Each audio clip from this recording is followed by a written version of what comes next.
तो क्या हाल चाल है जैक बोर्ड वालों और स्टेट बोर्ड वालों, बढ़िया सब।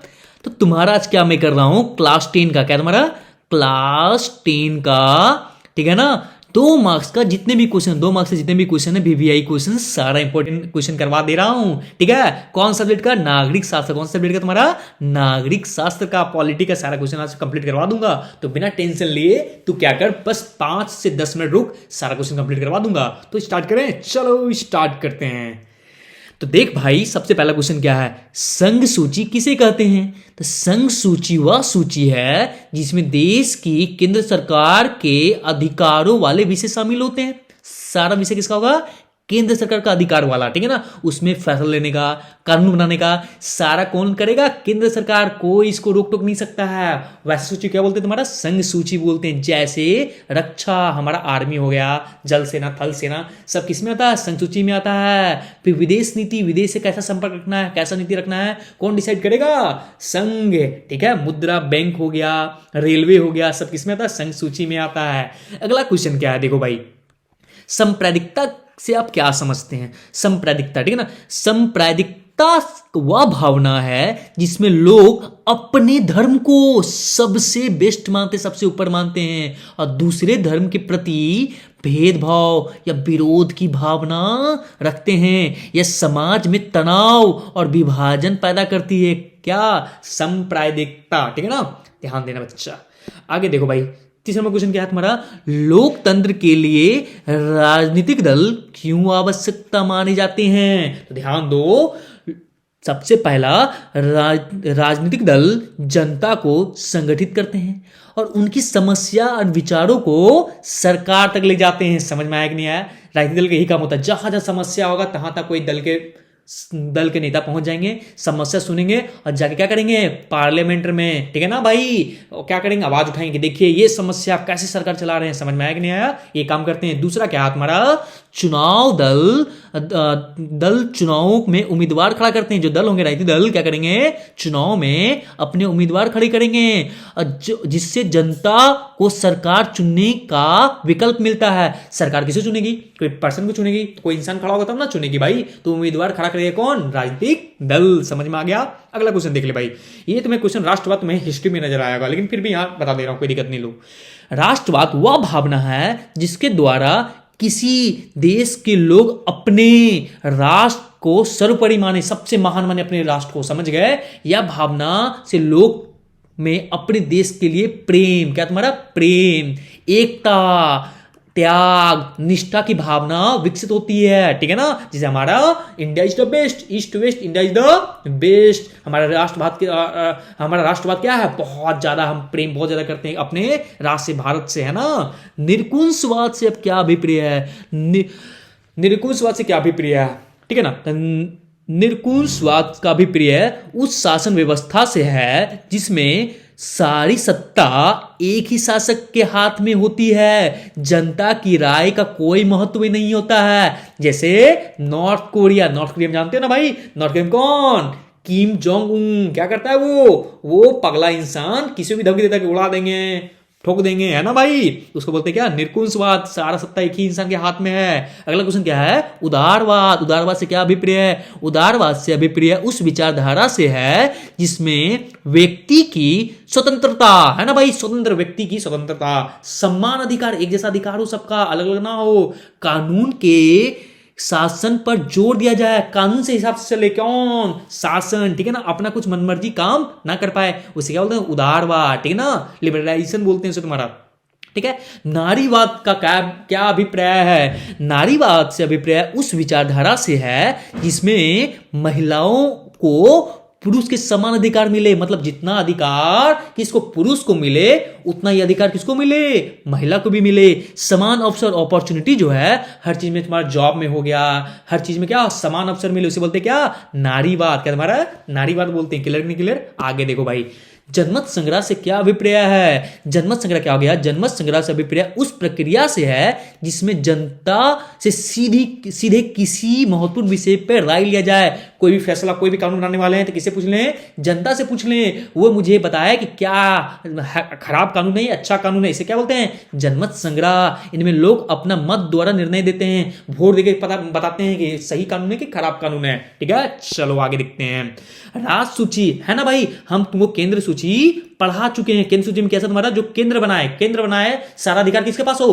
केंद्र के पास हो। ठीक है ना, सारा विषय का अधिकार। अब देख ले भाई, राज सूची क्या है? भारतीय संविधान में 7वीं अनुसूची, कौन सा अनुसूची तुम्हारा? 7वीं। कितने अनुसूची है तुम्हारा? 22 अनुसूची है। उसमें 7वीं अनुसूची में दी गई वही वह सूची जिनमें विषय केवल राज्य सरकार कानून द्वारा बनाई जाती है।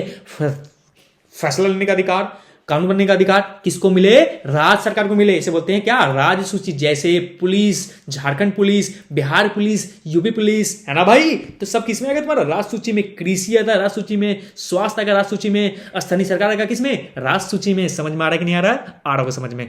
समवर्ती सूची किसे कहते हैं? ठीक है, भारतीय संविधान की 7वीं अनुसूची में शामिल वह विषय जिन पर केंद्र और राज्य दोनों कानून बना सकते हैं। ठीक है ना भाई। अगर केंद्र ना माने, राज्य ना माने तो फैसला किसे चलेगा? केंद्र का। ठीक है भाई, तो केंद्र और राज्य दोनों मिलकर कानून बनाएंगे, उसे क्या बोलेंगे? समवर्ती सूची। समझ में आया कि नहीं आया? आ गया होगा भाई तुम्हें।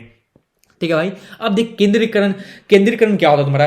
केंद्रीकरण क्या है? जब शासन की सारी शक्तियां और निर्णय लेने का अधिकार, है ना, केंद्र सरकार के पास आ जाए। सारा फैसला कौन करेगा? केंद्र सरकार। सारी शक्तियां किसके पास मिलेगा? केंद्र सरकार के पास। तो क्या बोलेंगे उसे? केंद्रीकरण कहा जाता है। क्लियर कि नहीं क्लियर? क्लियर हो गया होगा तुम्हारा। ठीक है, विकेंद्रीकरण किसे कहते हैं? विकेंद्रीकरण किसे कहते हैं?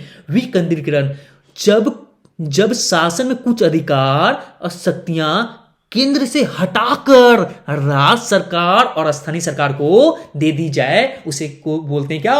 विकेंद्रीकरण। जिससे हमारा भारत में है ना भाई, केंद्र सरकार, फिर राज्य सरकार, फिर स्थानीय सरकार, है ना भाई, मेयर हो गया, मुखिया हो गया। समझ में आ रहा है नहीं समझ में आ रहा है? तो हमारे देश में क्या है? विकेंद्रीकरण। ठीक है ना भाई, सत्ता को बांटा गया है हमारे देश में।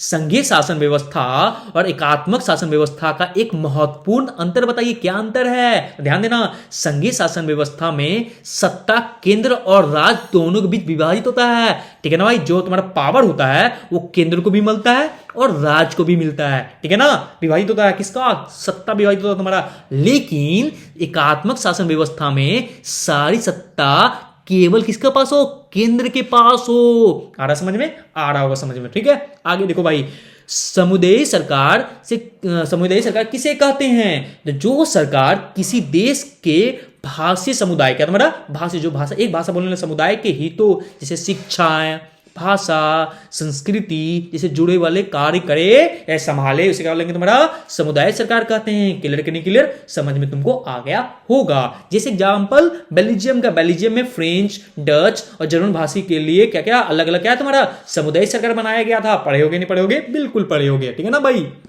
आगे देखो, अपशिष्ट शक्तियां क्या है?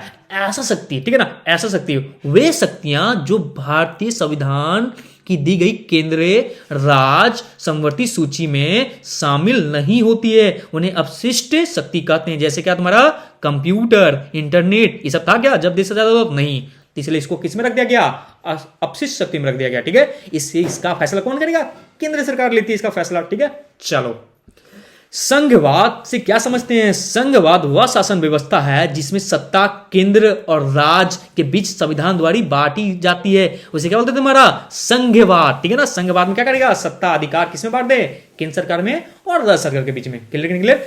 गठबंधन सरकार से आप क्या समझते हैं? जब दो या दो से अधिक राजनीतिक दल मिलकर एक सरकार बना ले। जैसे हमारा झारखंड में क्या किया है? जेएमएम और कांग्रेस मिलकर क्या बनाया है तुम्हारा? झारखंड में क्या किया? जेएमएम और कांग्रेस मिलकर क्या बनाया है? गठबंधन सरकार बनाए हुए हैं। हाँ या ना? समझ में आ रहा है तुम्हारा? चलो आगे देखते हैं। शहरीकरण क्या है?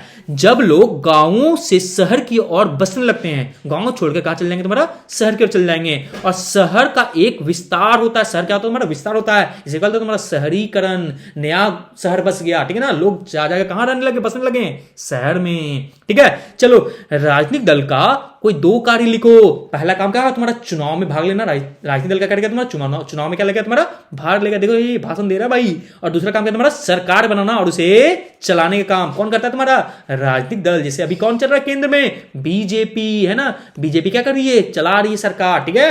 चलो आगे देखते हैं तुम्हारा भारत में दलीय व्यवस्था किस प्रकार की है? हमारे यहां बहुदलीय, बहुत सारे दलीय। एग्जाम्पल कांग्रेस, क्या तुम्हारा? कांग्रेस, बीजेपी। फिर क्या तुम्हारा?